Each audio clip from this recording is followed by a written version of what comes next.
नमस्कार मित्रांनो, तर आज आपण बघणार आहे फायनान्शियल मॅनेजमेंटचे टॉपिक कोणते आहेत जे इम्पॉर्टंट मला वाटत आहेत ते बघणार आहे.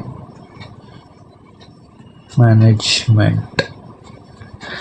तर आता फायनान्शियल मॅनेजमेंटमध्ये मित्रांनो मीच कन्फ्यूज आहे थोडेसे कोणते टॉपिक करायचे कोणते नाही, कारण हा भरपूर टॉपिक आहेत त्याचे आणि एकदम डीपमध्ये करून पण उपयोग नाही आहे आणि याची जास्त थिअरी विचारण्याची शक्यता आहे असं मला वाटतं आहे. पण मी जे टॉपिक करणार आहे ते मी तुम्हाला सांगतो, पण मला पण तुम्ही सांगा मित्रांनो कमेंटमध्ये की अजून मी काय काय केलं पाहिजे. तर पहिला टॉपिक तर आहे cash flow statement, cash flow and fund flow. तर हा टॉपिक तर बेसिक टॉपिक आहे फायनान्शियल मॅनेजमेंटचा. हा तर सगळ्यांनीच करायला पाहिजे आणि याचा AS3 आहे माहिती आहे ना तुम्हाला, अकाउंटिंग स्टँडर्ड 3. हा पण क्वेश्चन बनवू शकतो कॅश फ्लोचा AS किती आहे म्हणजे कॅश फ्लोमध्ये. तर हा कॅश फ्लो आणि फंड फ्लो हे करू शकतो. याच्यात काय इन्व्हेस्टिंग ॲक्टिव्हिटीज असं काहीतरी आहे, इन्व्हेस्टिंग ॲक्टिव्हिटीज, ऑपरेटिंग ॲक्टिव्हिटीज आणि फायनान्सिंग ॲक्टिव्हिटीज. ते तीनमध्ये कोणकोणते म्हणजे काय काय सेल केल्यावर कोणत्या ॲक्टिव्हिटी होते ते पण विचारण्याची शक्यता आहे. तर हा एक टॉपिक मी करणार आहे. दुसरा टॉपिक आहे रेशो ॲनालिसिस. रेशो ॲनालिसिस आहे की याचे ते इम्पॉर्टंट टॉपिक आहे. तर रेशो ॲनालिसिसमध्ये कसं आहे म्हणजे या रेशो ॲनालिसिसच्या टॉपिकमध्ये म्हणजे फायनान्शियल मॅनेजमेंटमध्ये एवढे रेशो आहेत ना की कन्फ्यूज होऊन जातो कुठले रेशो काय आहे. पण हा पण टॉपिक करून घ्या मित्रांनो. आणि याचे रेशो भरपूर आहेत पण ते तुम्हाला आता पाठ तर करावे लागतील, कारण रेशो भरपूर आहेत आणि एका दुसरा जरी विचारला तरी आपल्या फायद्याचंच आहे म्हणजे जे आपण करू ते. कॅपिटल गिअरिंग रेशो हा इम्पॉर्टंट रेशो आहे एक याचा पण रेशोचा फॉर्म्युला बघून घ्या. पण म्हणजे भरपूर रेशो आहेत, मी हा सांगतो आहे म्हणजे हा जास्त इम्पॉर्टंट मला वाटतो आहे. पण दुसरं भरपूर रेशो आहेत त्याच्यात, ते पण केले पाहिजेत. त्याच्यानंतर काय आहे, त्याच्यानंतर हे ऑपरेटिंग लिव्हरेज, फायनान्शियल लिव्हरेज आणि फायनान्शियल लिव्हरेज आणि कंबाईंड लिव्हरेज. हे लिव्हरेजच्या टॉपिकमध्ये आहे, म्हणजे लिव्हरेजचा एक टॉपिक असतो त्याच्यात आहेत. हे पण याचं पण फॉर्म्युला बघून जा. बेसिक फॉर्म्युले आहेत ते काहीतरी EBIT अपॉन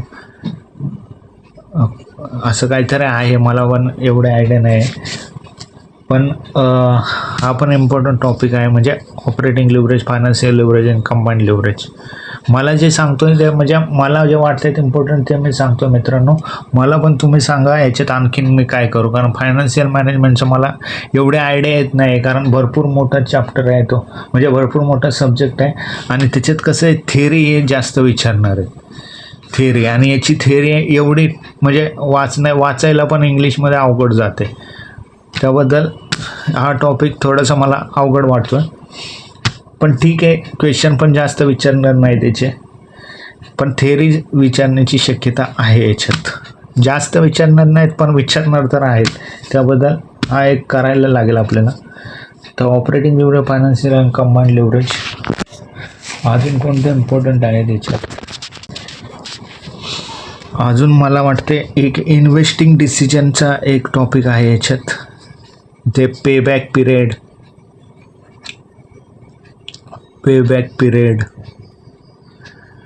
म्हणजे इन्व्हेस्टिंग ॲक्टिव्हिटी तुम्ही कोणता प्रोजेक्ट कसा घ्यायचा ते त्याच्यावर आहे, कोणता प्रोजेक्ट सिलेक्ट केला पाहिजे.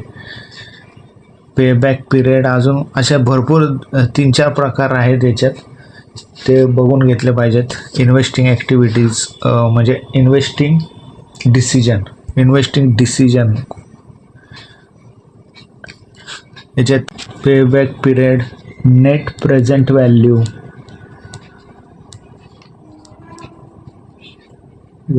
अजून अकाउंटिंग रेट ऑफ रिटर्न,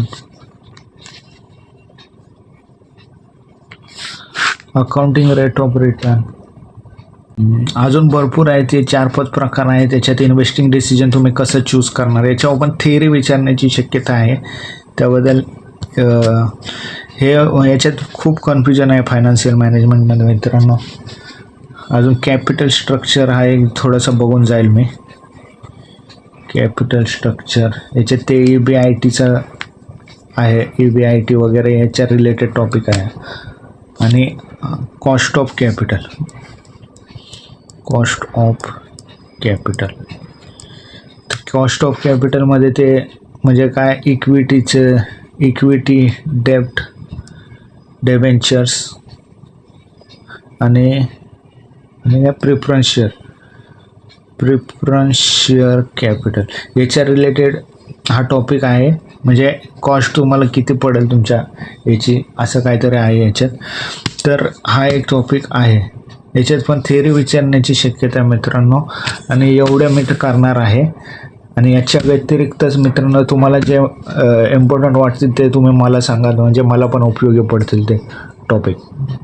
तर मी तर एवढे करणार आहे आणि मला तुम्ही सांगाल ते मी करेल. कमेंटमध्ये मला नक्की सांगा अजून कोणता टॉपिक इम्पॉर्टंट आहे ते. याच्यात पण कसं थिअरी जास्त विचारणार आहे, त्याबद्दल थिअरी जास्त वाचायला लागेल. आणि रेशो ॲनालिसिसमध्ये तर रेशो भरपूर रेशो आहे त्याच्यात. मी बघितलं ते भरपूर रेशो आहे त्याच्यात. काही इझी रेशो आहेत, पण काही थोडेसे ते लायबिलिटी साईडच्या कडे आहेत, ते जरा टफ वाटतात मला. बघूया तरी पण आपण, मी तर करणार आहे ते रेशो ॲनालिसिस वगैरे. तर बघूया आता, आणि मला नक्की सांगा अजून याच्या व्यतिरिक्त मी काय काय करू.